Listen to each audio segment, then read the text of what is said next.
Hello from Heirloom Books at 6239 North Clark Street in Chicago, Illinois. I'm Jeff Helgeson. When the rather bourgeois, upper-middle-class novelist Thomas Mann was awarded the Nobel Prize for Literature in 1929, both he and his older brother Heinrich had long been well-established leaders of the early 20th century German literature. At the time of the award, Heinrich's 1905 novel, Professor Unrat, Professor Filth in English, was in the process of being adapted to become Germany's very first full-length sound motion picture titled The Blue Angel, and featuring Marlene Dietrich famously singing, "Falling in love again, never wanted to. What am I to do? Can't help it." And simultaneously being filmed in English as well as German, although, as pointed out in Berlin, 1910 to 1933, for the screen adaptation, denunciation of the bourgeois world was replaced by personal tragedy with the central character's social decline due to sexual obsession. It was for his 1901 largely autobiographical novel, Buddenbrooks, subtitled The Decline of a Family, covering 3 generations, that Thomas Mann was awarded the Nobel, even though it had already been followed by his famous novella Death in Venice in 1913, a play titled The Devil and His Grandmother in 1915, and then the 1924 publication of The Magic Mountain. The family saga which the novel Buddenbrooks relates has its real-life origins in the northern German port town of Lübeck following the Napoleonic Wars. Half a century later, a merchant named Henry Mann, who eventually became a senator, married an 11-year younger artistic-minded woman named Julia, who had been born in Brazil to a German father and Portuguese mother who died during a later stillborn child delivery when her surviving daughter was 15 years old. The senator and his wife's 4 children, Heinrich, Thomas, Carla, and the youngest girl, also named Julia, each, to one degree or another, developed artistic sensibilities,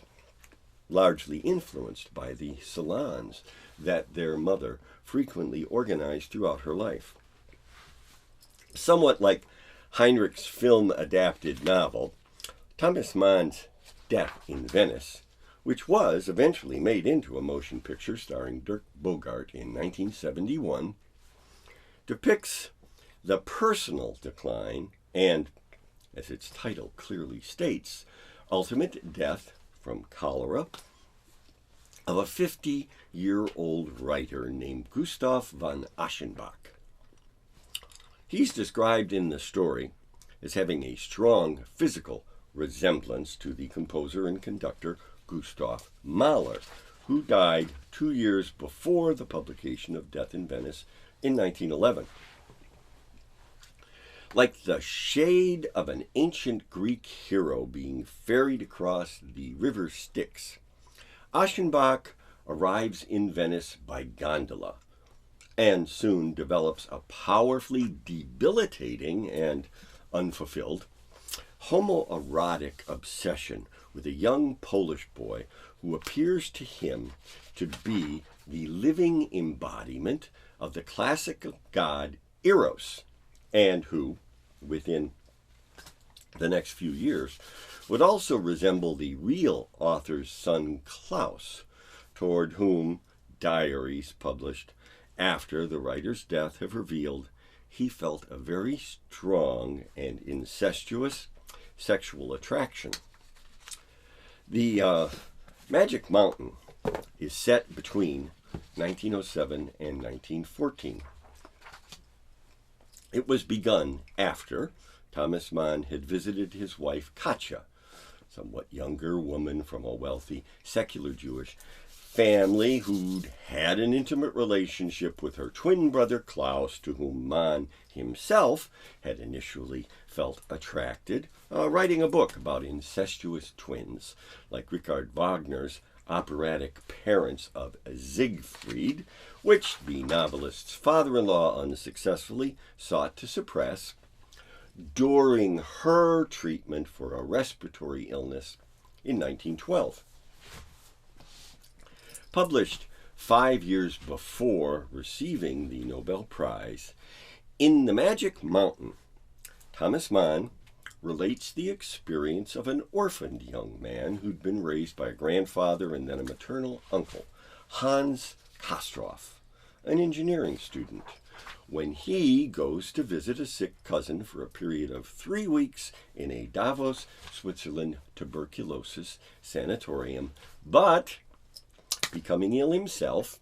and with the totally subjective nature of time as it is depicted in the novel, ends up remaining for 7 full years. During this extensive sojourn, while strangely finding his favorite cigars distasteful at the elevated mountainous altitude, Hans Kastorf comes to know an extensive group of individuals who, pretty much, provide a microcosm of pre-World War I European society. In Chapter 2 of The Magic Mountain, Mann has author observe a man who lives not only his own personal life as an individual, but also consciously or unconsciously the life of his epoch and his contemporaries. The individual who Hans Kastorf encounters include his cousin, Jacob Simonson, an Italian humanist named Lodovico Settembrini, who seems to reflect many of Heinrich Mann's liberal, internationalist, anti-authoritarian opinions,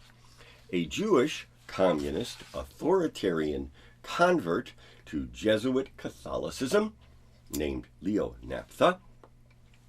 who ultimately shoots himself during a duel with Settembrini, someone who, it's been observed, may have been based upon the Hungarian philosopher Gregor Lukács, the author of Theory of the Novel. And then there is Madame Claudia Chauchat, whose name, in French at any rate, means hot cat, and whose character has been said to be based upon Lou Andres Salome, a highly intelligent Russian woman who turned down a marriage proposal from the 19th century philosopher Friedrich Nietzsche, and later became the world's very first female psychiatrist under the direct tutorage of Sigmund Freud. As a demonstration of her personality, when Hans Kastorf first meets Madame Chauchat, she extends her hand for him to kiss, palm turned upward. Although she leaves the mountain shortly after, Hans Kastorf seeks to seduce her, at one point extensively quoting Walt Whitman's I Sing the Body Electric in French. She later returns as the mistress of Mynheer Peeperkorn, a somewhat rambling eccentric who kills himself prior to the duel between the humanist and the authoritarian, and is generally thought to have been based upon Gerhard Hauptmann, the German poet who nominated Thomas Mann for the Nobel Prize. At the end of the novel, with the beginning of the First World War down in the lowlands, Hans Kastorf finally leaves the sanatorium, volunteering for the German infantry, and then heading forward in an assault across Flanders Field, within which his prospects for survival, Mann observes, are poor. Yet, the book's closing lines are,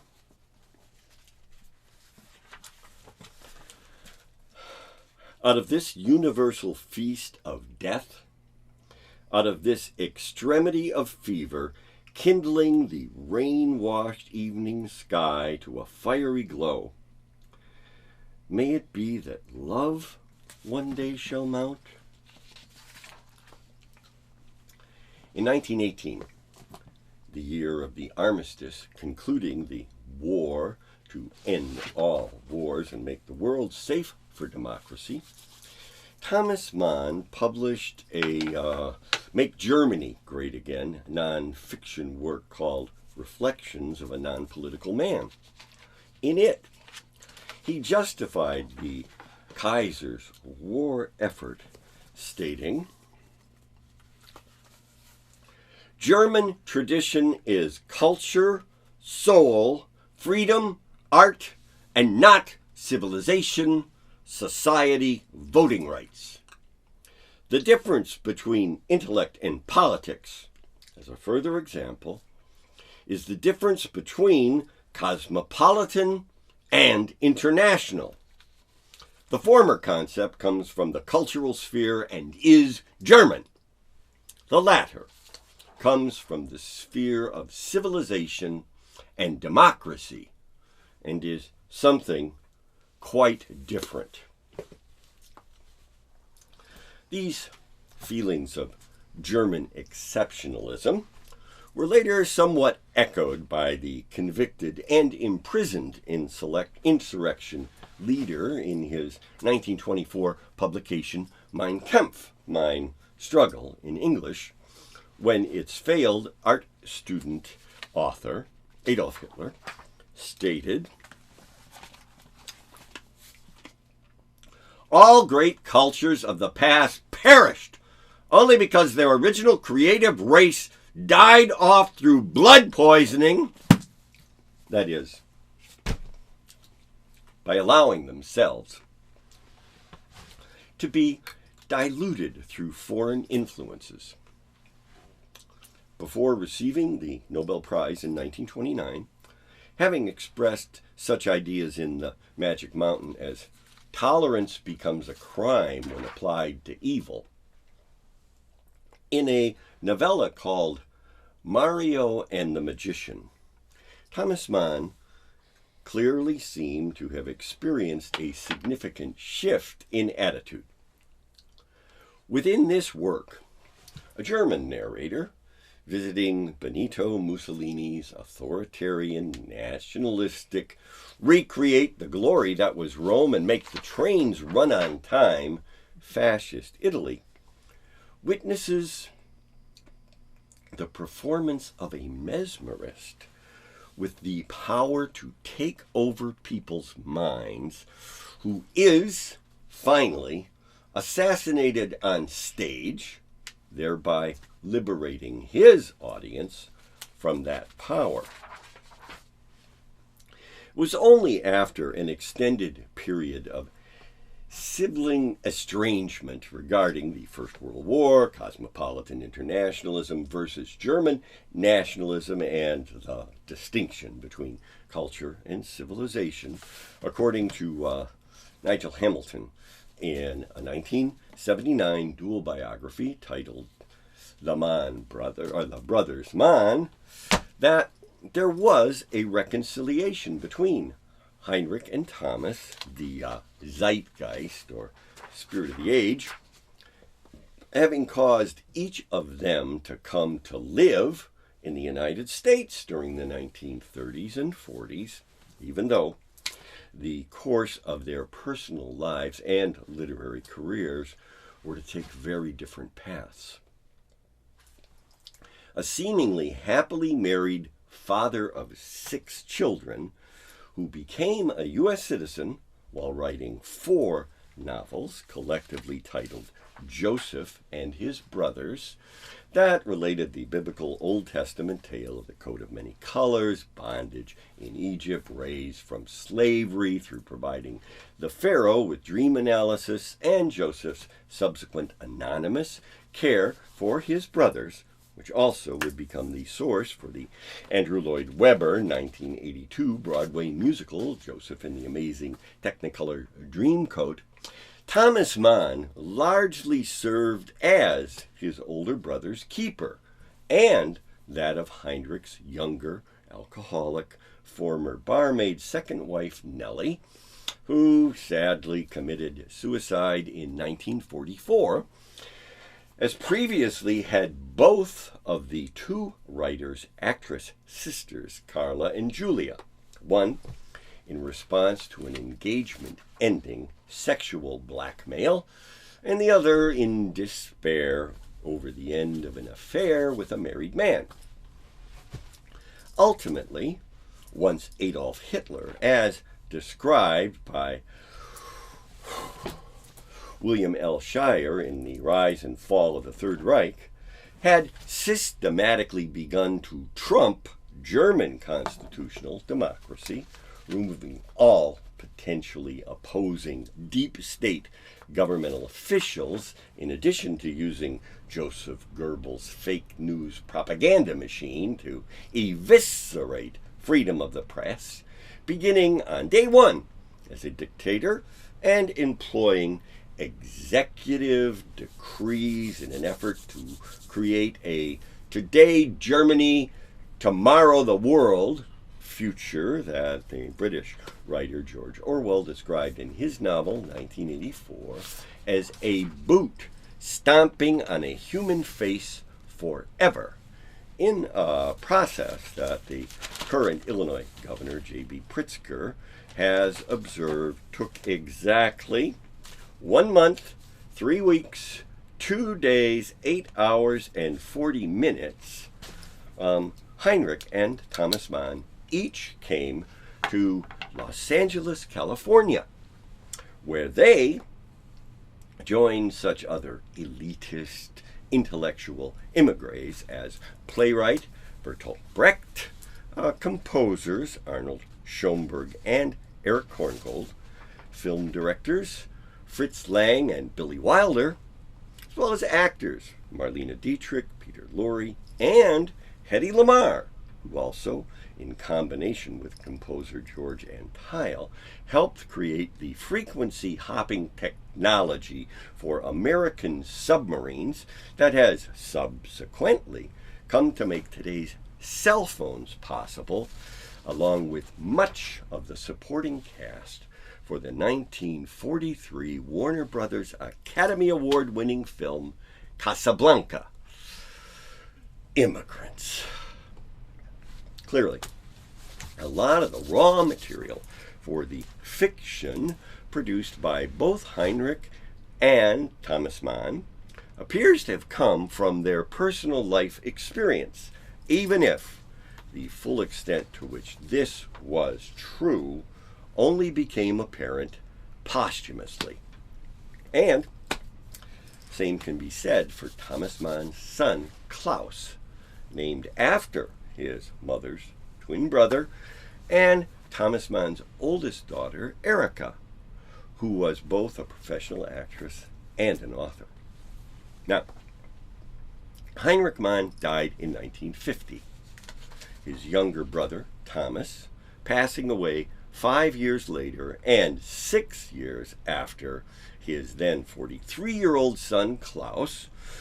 who'd come of age during the decadent, gender-fluid, cabaret society roaring 20s decade of the Weimar Republic, committed suicide in a Côte d'Azur Riviera hotel room in Cannes, France, his parents declining to attend the funeral. A recreational drug user who'd frequently relied upon his mother to pay both his and his 1 year's older sister, Erica's bills, Klaus Mann had joined the American Army during the Second World War and been deployed to occupied Germany. directly witnessing many of the atrocities of the Nazis' authoritarian rule, and even learning that his father's country estate, as well as his and his 5 siblings' childhood home, had been used during the war by the Nazi regime as a eugenics-inspired selective breeding center where chosen Aryan young people were encouraged to conceive the next generation of their Führer's master race. Interestingly, in 1936, Klaus Mann had published his own 6th novel entitled Mephisto, which was made into a film in 1981, winning both Best Screenplay at the Cannes Film Festival and an Academy Award for Best Foreign Motion Picture a year before his father's The Magic Mountain was also released as a movie. In Mephisto, an actor, apparently based upon a notorious bisexual theater director named Gustav Gründgens, who had briefly married Klaus Mann's sister Erika, and with whom Klaus himself appears to have had a homosexual affair, rises to social prominence as a result of symbolically selling his soul to the devil while playing the role of Mephisto in a revival of Goethe's Faust, closely affiliating himself with a Hermann Göring-like character from within the upper echelons of the Nazi Party. Although, seemingly for personal reasons, Klaus Mann substitutes the main character's bisexuality for a clandestine affair with a black dominatrix. Opportunistic betrayal of human values for artistic success is the central issue within the work. Also, having divorced Gründgens before Hitler's 1933 rise to power, 2 years later, because of her vocal opposition to the Nazis, the non-binary them-they Erika Mann had her German citizenship revoked by Joseph Goebbels, and, in order to avoid becoming a woman without a country, persuaded the English poet W.H. Auden, who once stated his erotic interests had exclusively centered around idealized same-gender alter egos, to marry her, thereby establishing a legal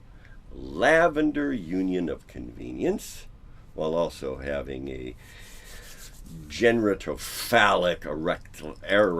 Electra complex affair with the much older Jewish married orchestral conductor Bruno Walter, who, with encouragement from Alma Mahler, had popularized her deceased husband's music and, at the insistence of Joseph Goebbels, been replaced at the Berlin Philharmonic by Richard Strauss, who wrote the Will to Power Friedrich Nietzsche-inspired music used by Stanley Kubrick as the theme for the motion picture 2001, A Space Odyssey,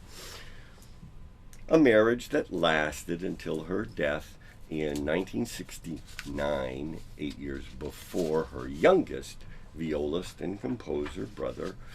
Michael, appears to have killed himself in 1977. A decade or so after the publication of his son Klaus's book, Mephisto, Thomas Mann, while making anti-fascist radio broadcasts to help inspire resistance in Germany, also took up the soul-searching for success theme that his son had previously explored regarding his father's one-time son-in-law within his own novel titled Dr. Faustus, the life of the German composer Adrian Leverkorn, as told by a friend. This book, ostensibly a biography, describes the life, education, and career of a childhood best friend of its narrator, Serenes Zeitblum, meaning serene flowering of the age, and progresses from elementary school to a decade of Friedrich Nietzsche-like mental incapacity before the main character's death in 1940. As the events within the story unfold, there are fully transcribed lectures on such subjects as why Ludwig van Beethoven's Sonata Opus 111 does not have a third movement, and a theory of musical harmony like that developed by Arnold Schoenberg, who threatened to sue over copyright infringement, and that he had dedicated to the hallowed memory of Gustav Mahler, about which, according to a note in a recent Chicago Symphony Orchestra program, Richard Strauss once wrote to Mahler's widow, Alma, who had an affair with the painter Oskar Kokoschka and later married leading Bauhaus architect Walter Gropius, and who had walked 100 miles across the Pyrenees Mountains with Heinrich Mann and his wife to escape the Nazis by crossing into Spain from occupied France, Strauss stating, "Only a psychiatrist could help poor Schoenberg now." Covering a full range of what at the time was modern scientific theory, extending from evolution to relativity, Dr. Faustus strives to boldly go to the depths of the ocean where creatures produce their own chemical means of illumination, and the deep extremities of outer space. At a relatively early point in Leverkorn's musical career, he becomes obsessed with a prostitute having almond-shaped eyes, whose name he encodes within his music, and then, after being warned by her, purposely allows her to infect him with syphilis in the hope that the disease might inspire genius for him as he believed it had done with Friedrich Nietzsche. The music Leverkorn composes becomes increasingly abstract, progressing from an adaptation of William Shakespeare's Love's Labour's Lost, the play in which Sister Carla Mann had been preparing to appear at the time of her cyanide-enabled suicide under circumstances fully described within the novel, to an oratorio depicting the apocalypse and a planned opus to be called The Lamentation of Dr. Faustus. The character Adrian Leverkorn was additionally shown to have written an extensive document describing what seems, to me at any rate, to have been an imagined encounter with a shape-shifting devil during which the composer, at the age of 21,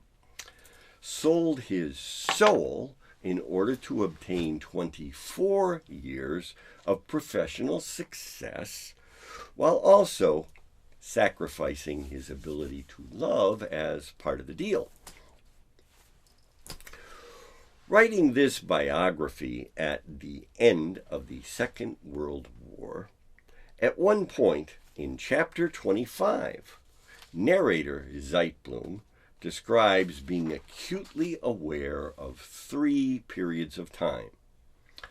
that of the events he is addressing, of the time in which he is writing, and of the future time when a curious reader might encounter the resulting work. Zeitblum relates the attempted assassination of Hitler by his own generals and how the population of Weimar was forced to pass the horror of the crematories in a neighboring concentration camp, asserting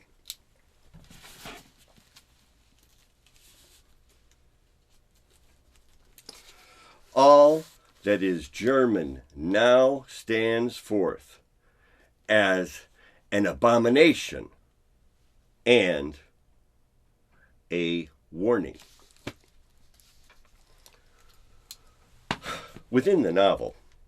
before his mental collapse in 1930, prior to Hitler having come to power,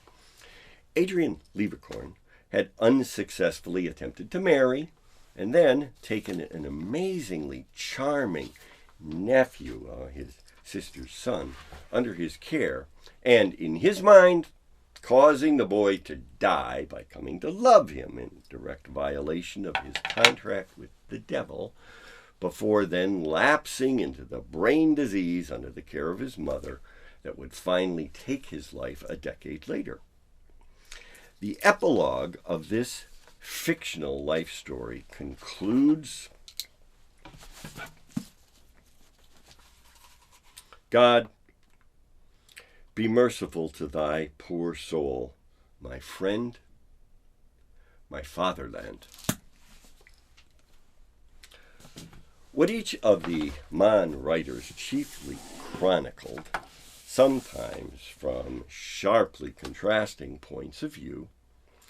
was a profoundly nuanced depiction of the first 4 decades of the 20th century. Today, it's easily possible to see mistakes resulting from the myopic, isolationist, authoritarian nationalism of the times they addressed. However, in the spirit of history repeats itself and whatever goes around comes around, I suppose in that future time Dr. Faustus was envisioned to be read, what might aptly be observed regarding the far right-leaning Make America Great Again anti-democratic authoritarian Christian nationalism within Thomas Mann's adopted country of the United States can be derived from the biblical New Testament Romans 2:1, where it is written,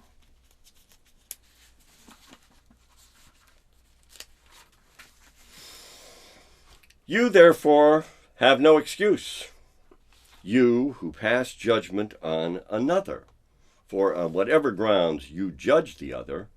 you are condemning yourself, because you who pass judgment do the same things." Or maybe even Luke 6:41. Why do you look at the speck in your brother's eye, but fail to notice the beam in your own eye? I'm Jeff Helgeson. Heirloom Books is located at 6239 North Clark Street in Chicago, Illinois.